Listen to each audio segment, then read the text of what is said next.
اگه حتی یه بار کلاس زبان رفته باشی احتمال خیلی زیاد این جمله رو شنیدی. هیچ وقت جمله رو با and شروع نکن. اما یه سوال، اگه این قانون واقعا درسته پس چرا میلیون ها نفر که زبان مادرشون انگلیسیه هر روز این قانون رو میشکنن؟ صبر کن، اگه این جمله اشتباهن چرا توی فیلم‌ها، کتاب‌ها، حتی مقاله های انگلیسی هم بارها و بارها دیده میشن؟ الان نوبت توه. فقط یکی از این گزینه‌ها رو انتخاب کن. I was tired and I went to bed. I was tired. I went to bed. کدومش درسته؟ A یا B؟ جوابتو نگه دار. چون تا آخر ویدیو قراره خیلی تعجب کنی از جواب من. حقیقت اینه که این اصلا یه قانون گرامری نیست. سالها پیش بچه‌ها بعضی معلمای نگارش به دانش آموزا میگفتن که بهتر جمله رو با and شروع نکنین تا یاد بگیرن جمله های کامل بنویسن. اما کم کم این توصیه انقدر پر و بال گرفت که تبدیل شد به یه چیزی که همه فکر کردن نه این یه قانون همیشگیه. اولین کاربردی که میخوام بهتون بگم اینه که وقتی داریم داستان تعریف میکنیم. I opened the door and nobody was there. در رو باز کردم و هیچ کس اونجا نبود. یا she looked at me and she smiled. به من نگاه کرد و لبخند زد. You waited for an hour and nobody came. 1 ساعت منتظر موندی و هیچ کس نیامد. ببین اینجا and فقط داره اتفاق دومو به اتفاق اول وصل میکنه. حالا کاربرد دوم. هیجان زده‌ای برای هیجان به کار میره. نگاه کن. And then everything changed. سعی کردم با هیجان براتون بگم. یعنی چی؟ و بعد همه چیز تغییر کرد. یا and suddenly the lights went out. و ناگهان چراغا خاموش شدن. And that's when I realized the truth. و همون موقع حقیقت رو فهمیدم.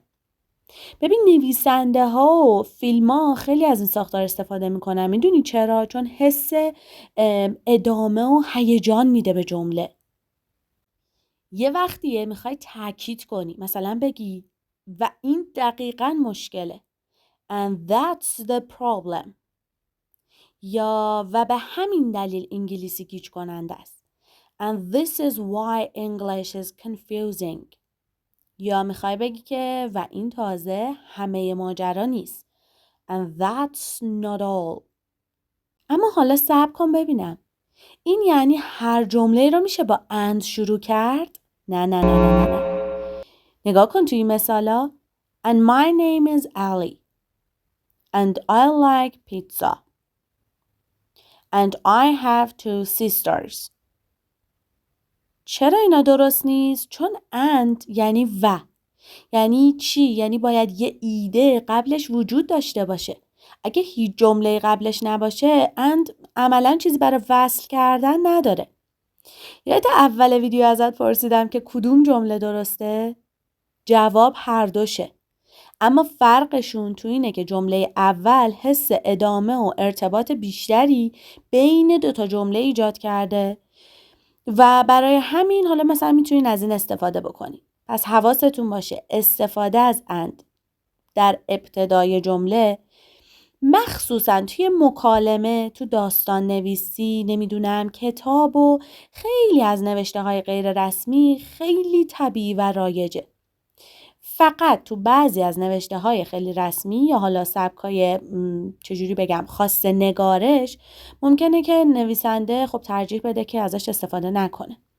پس ببین از امروز هر وقت کسی گفت هیچ وقت جمله‌ای رو با and شروع نکن، بدون که این یه قانون گرامری نیست، بیشتر یه توصیه نگارشیه.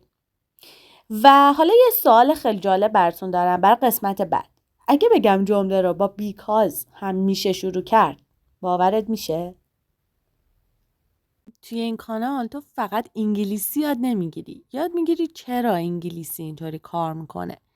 پس هر چیزی رو حفظ نکن، دلیلش رو یاد بگیر. چون زبان حفظ کردن قانون نیست. باید بفهمین که چطوری ازش استفاده کنین. در واقع نحوه استفادهش رو باید یاد بگیرید. دوستتون دارم. تا ویدیوی بعدی. خدافظ.